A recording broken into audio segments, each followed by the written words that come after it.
స్వర్గం నుండి అమృతాన్ని తేడానికి బయలుదేరబోయే ముందు కుమారుడైన గరుత్మంతుణ్ణి వినత ఆశీర్వదిస్తూ, అనిలుడు పక్షయుగ్మము అమృతాంశుడు వీపు అనలుండు మస్తకంబు ఇనుడు సమస్త దేహమునున్ ఎప్పుడు కాచుచు నీకభీష్టముల్ ఘనముగా చేయుచుండెడు జగన్నుత ఉన్నతియున్ జయంబునన్ చేకొనుమని ఇచ్చే దీవనలు కోరి ఖగేంద్రునకున్ ప్రియంబుగన్.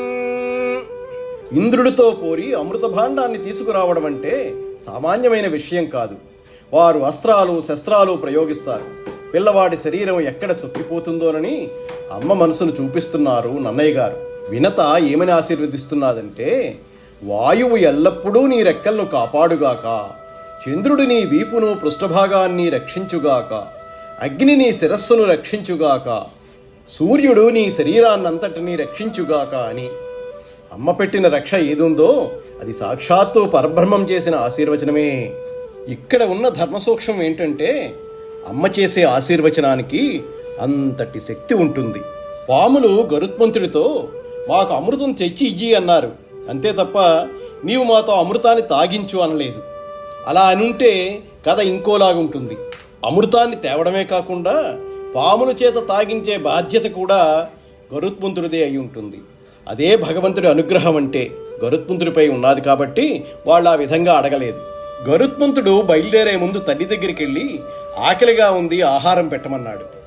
అప్పుడు ఆవిడ, సముద్ర గర్భంలో లెక్కలేని బోయవాళ్ల సముదాయం ఉన్నది, భూమిలోని ప్రజలకు క్లేశం కలిగిస్తున్నది వాళ్లే, ఆ నిషాదుల్ని నిమిష కాలంలో తినమని వినత చెప్తూ, అందులో బ్రాహ్మణుడు ఎవరైనా ఉంటే తినొద్దన్నాడు. అప్పుడు గరుత్మంతుడు అడిగాడు, బ్రాహ్మణుని గుర్తించడం ఎలాగా అని. మింగేటప్పుడు ఎవరైతే మింగగానే గొంతులో నుండి దిగిపోకుండా అడ్డం పడి అగ్నిలా కాలుస్తూ ఉంటాడో అతడే బ్రాహ్మణుడు అని చెప్పింది. ఎందుచేతనంటే బ్రాహ్మణుడికి కోపం తెప్పిస్తే అతనే భయంకరమైన విషం అవుతాడు, దారుణమైన మారణాయుధం అవుతాడు. అట్లా కాకుండా బ్రాహ్మణ్ణి సేవించినట్లయితే కోరిన కోరికలన్నీ తీరుస్తాడు, ఆచార్యుడవుతాడు, సిద్ధిని కలిగించేవాడు అవుతాడు అని చెప్పగా గరుడు వేగంగా వెళ్ళి సముద్ర గర్భంలో దాగి ఉండే నిషాదులందరినీ మింగేశాడు. అయితే వాళ్లల్లో ఒక్కడు మాత్రం మింగుడు పడక గొంతుకు అడ్డం పడ్డాడు. గొంతంతా మండడం ప్రారంభించింది.